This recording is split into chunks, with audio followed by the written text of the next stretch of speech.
Nita here with Heroesmart Homeschool Academy. Welcome to class. It's really good to have you. In today's lesson, we're actually going to just do a little bit more practice.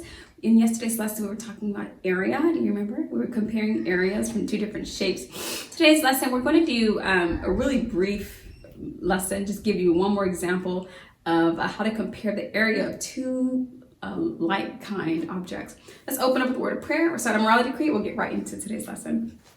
We thank you, Lord, for this time we have to learn and grow. We seek to do the best we can and add to what we know. We love you, God, with all our hearts, and to others' love we show. Pleasing you is our goal. Now to our lesson we should go. In Jesus' name we pray. Amen. I believe in Jesus Christ, the Messiah who died and was resurrected from the dead to save humanity from sins. He is my Lord, Master, Boss, and Savior. I love God. I love myself and others with the God kind of love. I believe that the Bible is inspired by the Spirit of God and is the basis for morality, rights, and wrongs. I look to the Spirit of God to understand God's intent behind every letter of the Bible. I abide by this intent, and I live to honor God in thought, word, and in deed. I believe there is a heaven to gain and a hell to shun. Father, please give me grace and mercy to please you more. This is my morality creed. In the name of Jesus, amen. Amen. Well, thank you so much for coming by. This lesson is going to be very brief. I told you in yesterday's lesson, I was going to show this to you and I forgot. So here we have two like kind objects. They're actually the exact same. See, expo, yada, yada, yada.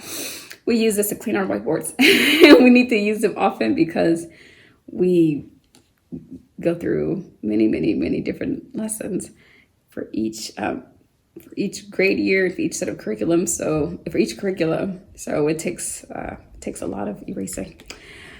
So we can go through a lot of these. We've eventually gotten to the point where we just refill it with water, you know. But so we have two like kind objects, and my question is, which of these objects would contain the greatest amount of area? Greatest amount of area. This bottle would. This bottle would have the greatest amount of area. Which would have the least? Yes, this bottle would have the least amount of area, or the lesser amount. Which container is, and you know that because this container is bigger and this container is smaller, so you know this one has more area. We would also use the word greater capacity. You could say capacity, area, space.